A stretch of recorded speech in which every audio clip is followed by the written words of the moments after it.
The next speaker is me, and we are looking at field safety management.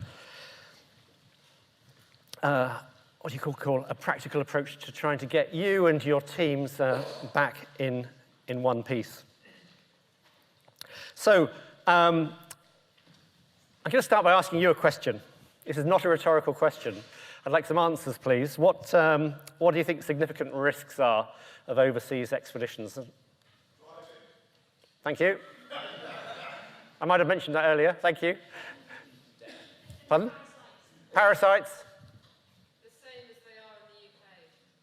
Lovely. Thank you. Not wanting to come home. Yeah. Okay. Pardon? Lions. Pardon? The French. Okay, we might come back to that one in a minute.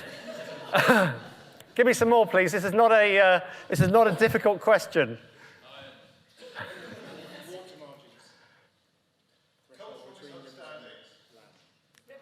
Rivers. And you're back. What? Cultural misunderstandings. Yes, thank you. That's a very nice one. But no wrong answers. Well, haven't had any wrong answers yet. Pardon? Fire alarms? Firearms. Firearms, yes. Carbon emissions. We had some hands up at the back. The weather. Local authorities. Local authorities. Great, we're getting somewhere now. A few more, please. Pardon? Poorly prepared people. Poorly prepared people. Yeah, I forgot my hearing aid, so sorry. Okay. Political instability. Oh, have you seen my talk before? Bureaucracy.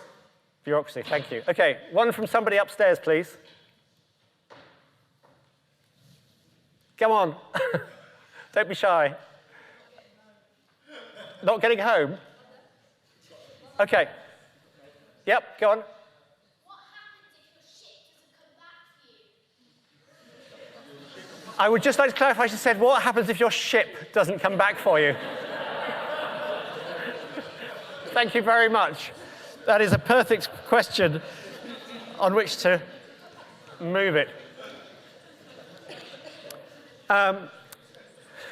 So my experience of about 40 different expeditions and about a dozen polar field seasons is that lots of things go wrong.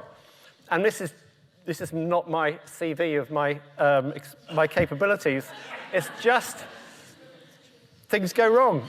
Shit happens. And these are some of the things that have happened to me. They're real. So why are we here? Let's look at some statistics. And these statistics are based on, from the Foreign Office, so based on British nationals.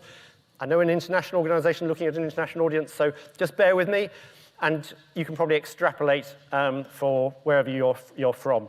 So about 6,000 British people die overseas. If you're over 50, cardiovascular emergencies are a significant thing. And if you're under 30, what it should say is under 30 and male, trauma is very, very significant. It's that age in life when you think you're bulletproof, and that's the time to go and try and solo the north face of the Eiger or whatever it is. More than 10% of British people who are murdered overseas.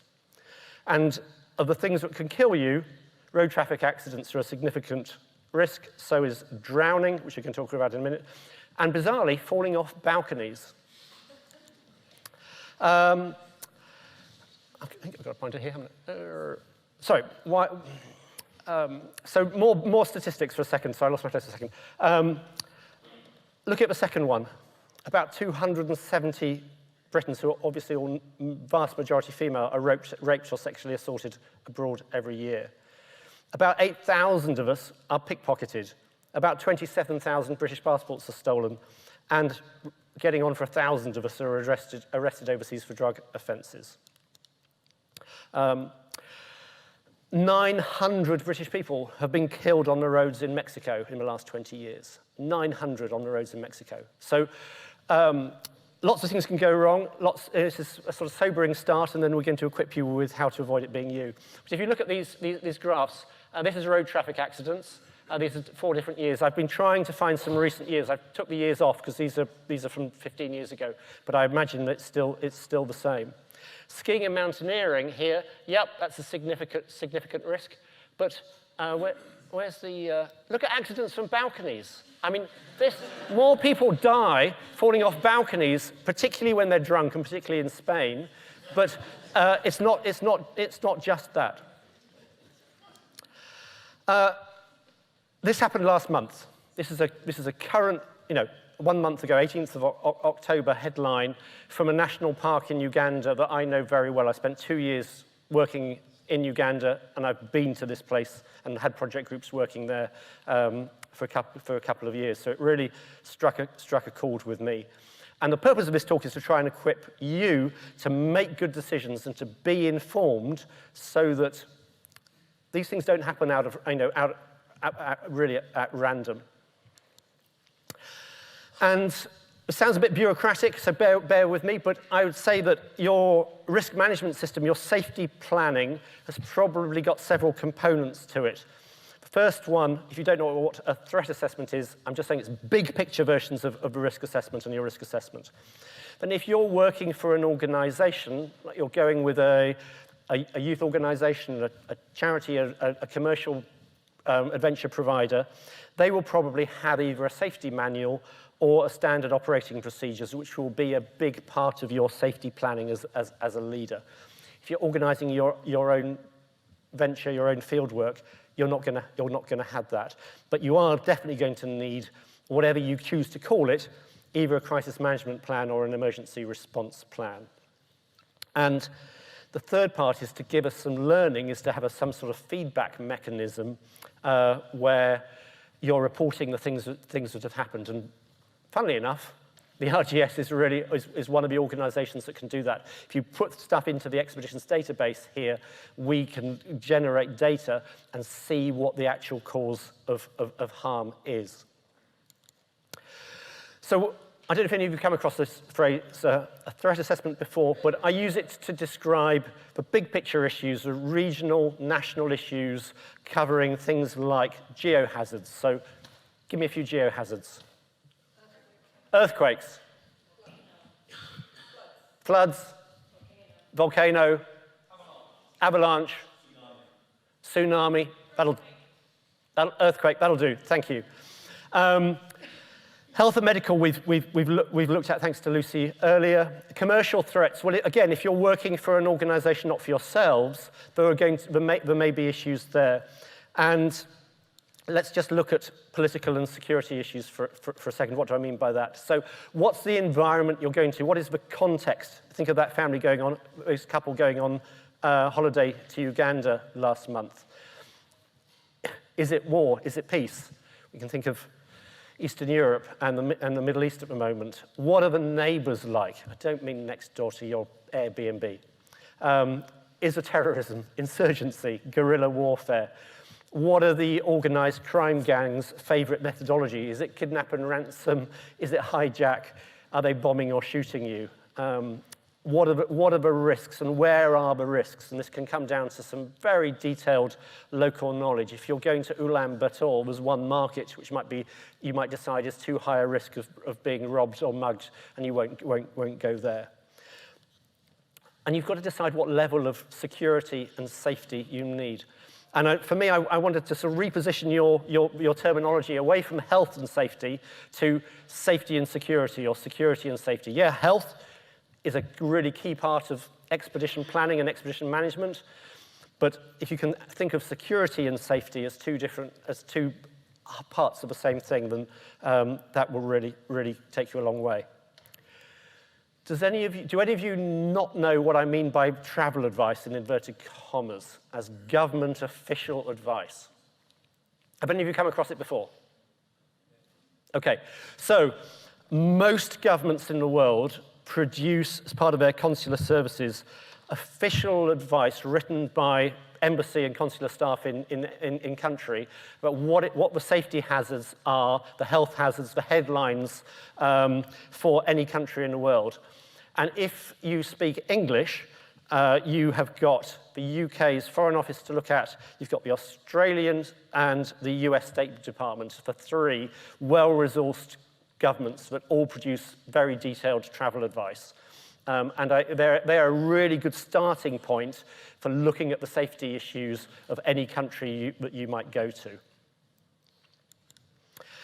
And you might think, well, hang on a minute, this isn't relevant to me. I'm off to go and look for some lost echidna in Indonesia. Well, this is a grieving family of a British journalist, Dom Phillips, who was shot in the Amazon last year with a local guide. They were doing research. And I only know of one person who's been murdered in the UK, but I know 2 people who were murdered on 2 different expeditions to the Amazon. And you might think it's a really safe place to go, and it is a place where you can go, but your safety management needs to be based on evidence and information and not just on your impression of the place. These incidents didn't happen out of the blue. And with a safety management framework in place, you can reduce the likelihood of these things happening very, very significantly. And you can make better safety management decisions. So let's look at risk assessment for a second. And what do I mean by that? Can I please ask for your participation for a second? This will help your blood flow after lunch. Please could I ask you or invite you to stand up?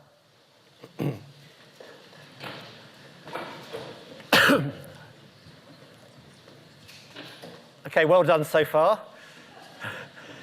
Please stay standing if you've been on the London Underground in the last month.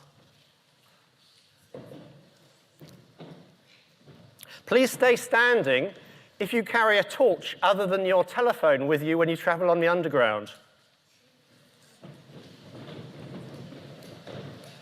Oh, now I'm finding my tribe.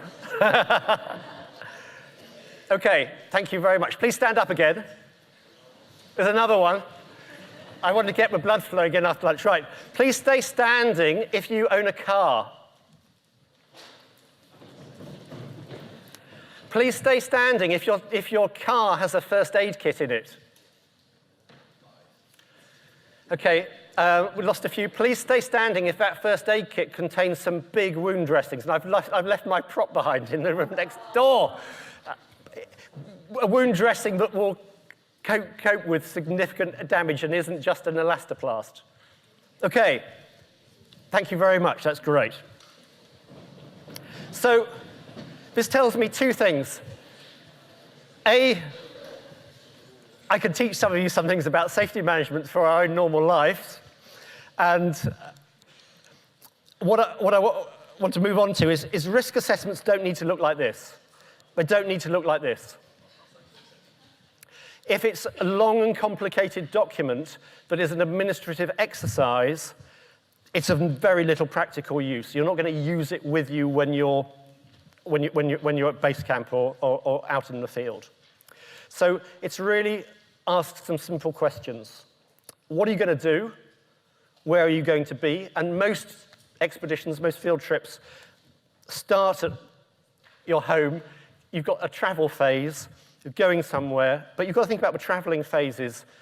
How are you going to get from the airport to your accommodation on the first night in country if you're going to a different country? So the risk assessment needs to apply to every stage, every location that you're going to, not just the place that you're focused on going.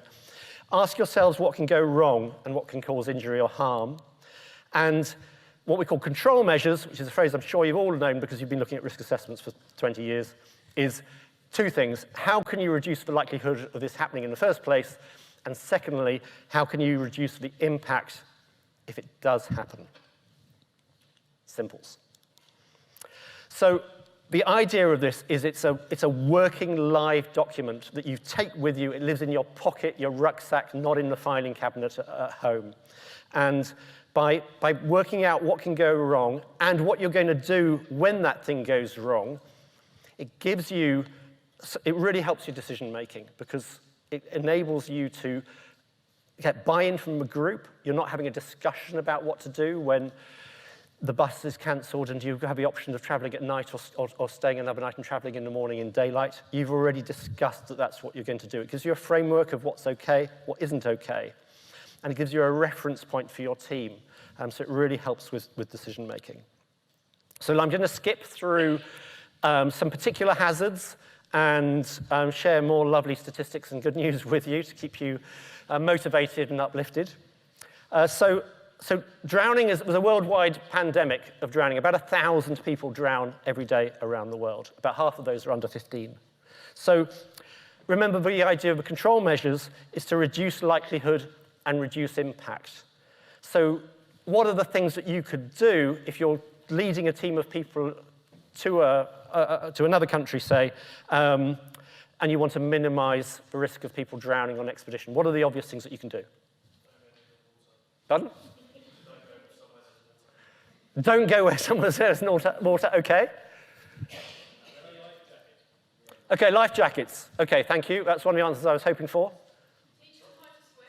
Yes, check whether the people can swim beforehand. And if they can't, teach them to swim. Put it on the timetable, the planning timetable. You can reduce the likelihood of drowning massively if you can swim.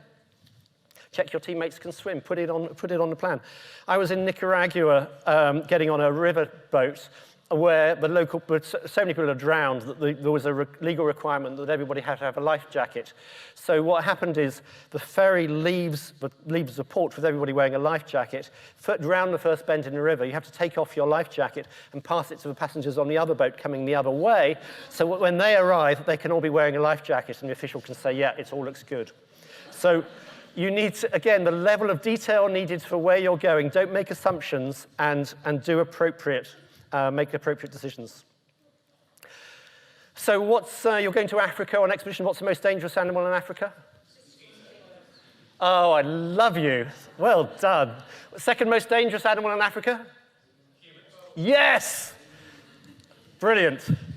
It isn't lions or hippos or anything else. And as the Icelandic fisheries minister said, we have nothing to fear from global warming. It just means we'll have tuna in the North Atlantic. Global warming and climate change is also bringing dengue fever to southern Europe, which I can't recommend. Most people are going to stay somewhere. You might be staying in a nice hotel. You might be staying in a nice hostel or an unnice hostel. So one of the things I want to talk to you about is this concept of unconscious compliance with patterns.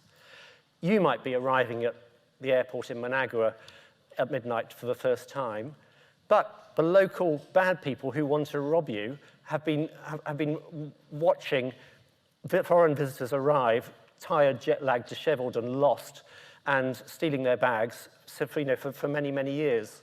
And one of the places that you have risks is staying in places. So why do I say rooms on the 2nd to 7th floor? Yes, okay. First floor, it's very easy to get broken into, and above the 7th floor, there's no ladders or fire rescue service coming. If you've got a mixed gender group or an all-female group, think about where the rooms are being allocated, and just assume that the people running the hostel, if it's not a nice organized hotel, are lying, evil people who want to exploit and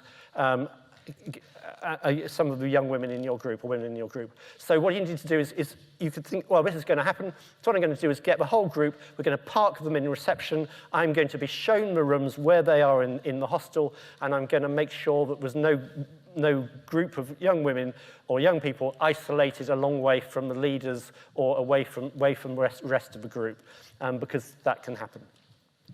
Walk the fire escapes. If there is a fire escape, a really, really good thing to do wherever you're staying, and this applies to tonight in London as much as being in a hostel somewhere in Harare, is walk the fire escape.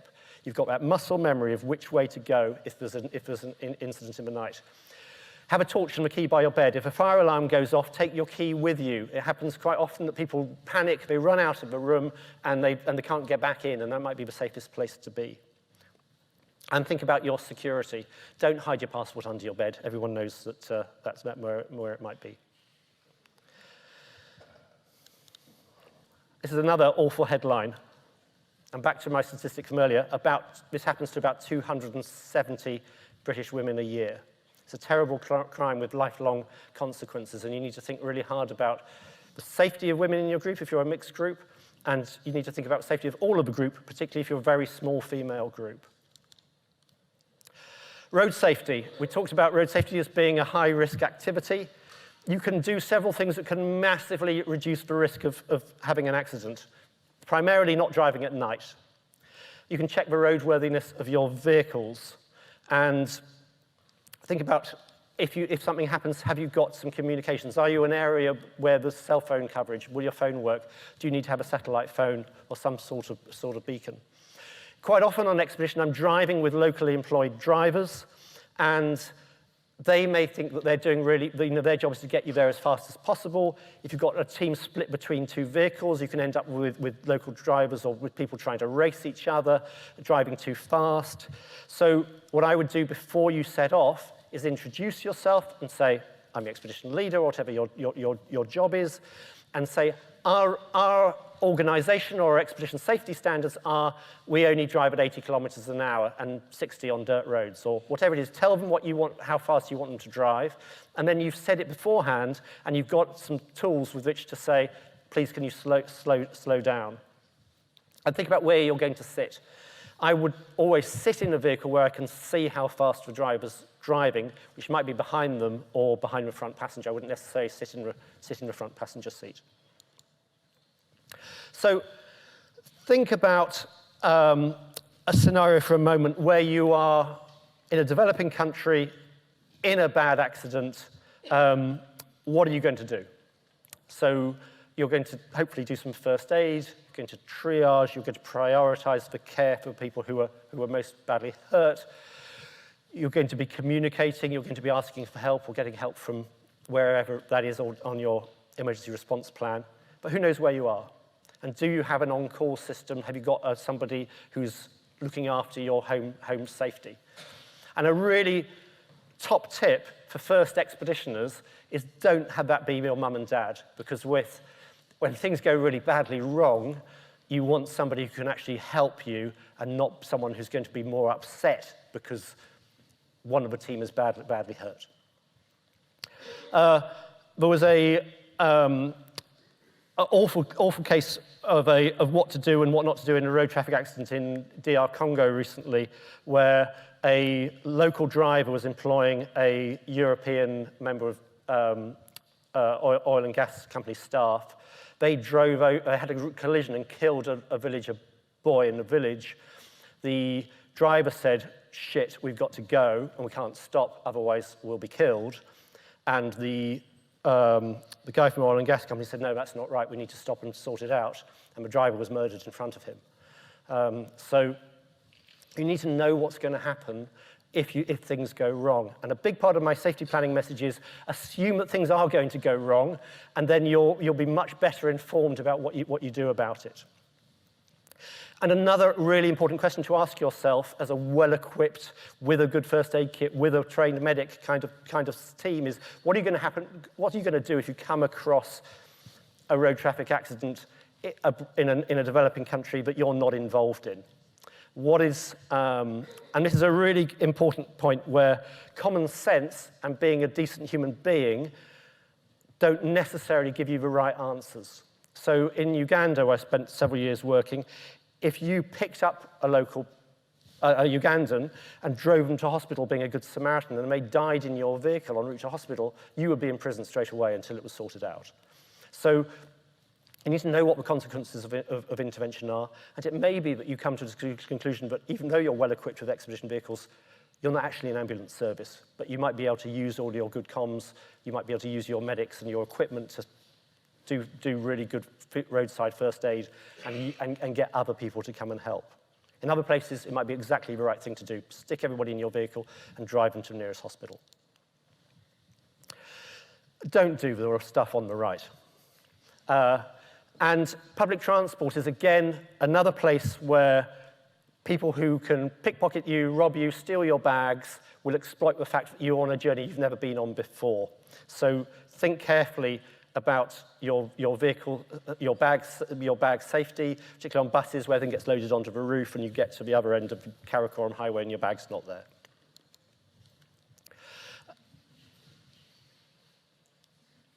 I'm just listening to see who sniggers. So we're very used to flying on very good airlines. A really good test if you're going to different countries is to look at the European and US government lists of airlines that are banned from flying in Europe and flying in the US. That gives you an astonishing list of places where the airlines do not meet basic safety standards to enable them to fly in European or US airspace.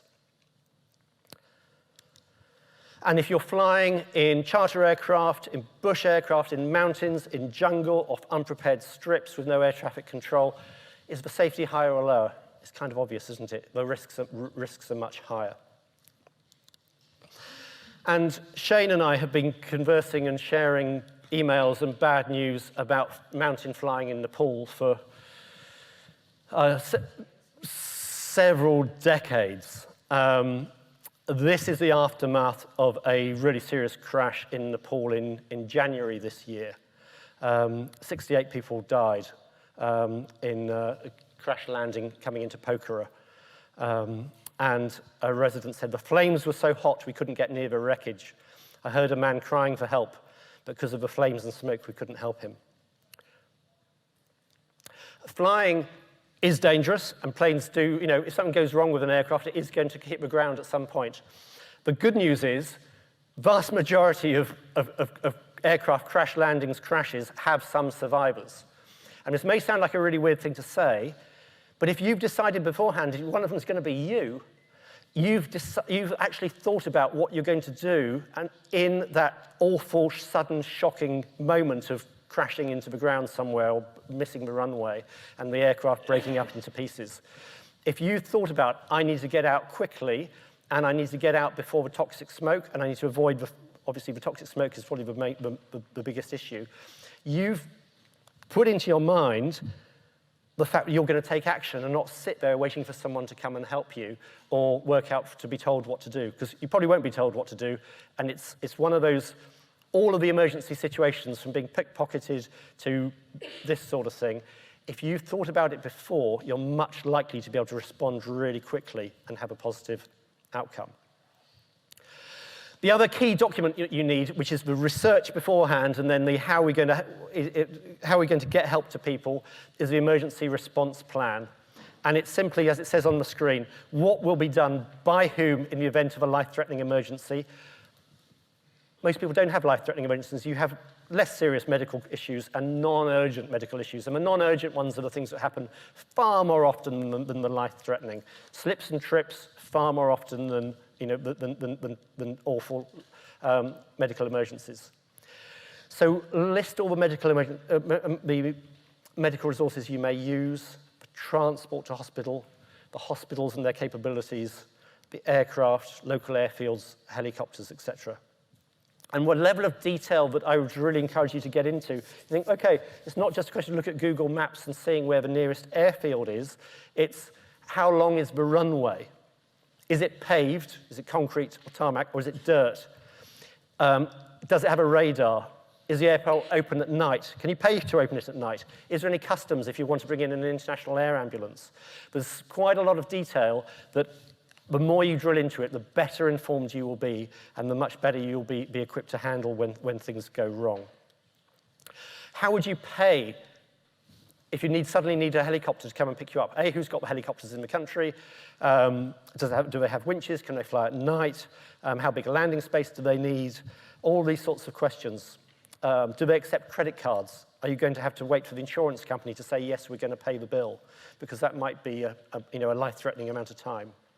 So all of this type of information needs to be built up into an emergency response plan that tells you the nearest local resources to get a member of your expedition into medical care by day and by night from each location or each phase of your journey. And when I say by day and by night, if you're going to anywhere in the tropics, night falls with a thud and it's dark for 12 hours a day, and the ability to drive, the ability to fly, ability to operate by boats on the river, those all change completely. And you may well find in many situations that you need to be stabilizing and caring for patients until dawn and traveling the next day. And in terms of communications, in most cases, you're not a mobile field hospital. You haven't got definitive field care with you on expedition. And the only way you're going to actually get out of the situation is if you've got some communications that work from everywhere you're going. So that may well be you can use your mobile phone, but if there are black spots where you know your mobile phone doesn't work, you need to address that and say, we need a budget, we need to rent a satellite phone, perhaps arguably two, some sort of messaging beacon, that sort of thing. And think about what can go wrong, all the things you don't want to go wrong. What happens if you have a taxi tries to abduct you, the mugging, the robbery, simple things like delays. Just come up with an action plan of what you're going to do in those situations. What happens if you get lost and separated and someone doesn't come back to the meeting point? Stop and think. BS 8848, Lucy mentioned that earlier. It's the British standard, named after what was at the time thought to be the height of Everest. It's a really good document which I recommend and commend to you. And that is a brief overview of safety management. I want to leave you with one final thought. We all have to accept the levels of risk involved in whatever we're going to be doing. And as James said so well, you need to make sure that it's not just the level of risk that you're comfortable with, but the rest of the team is happy with as well. Thank you.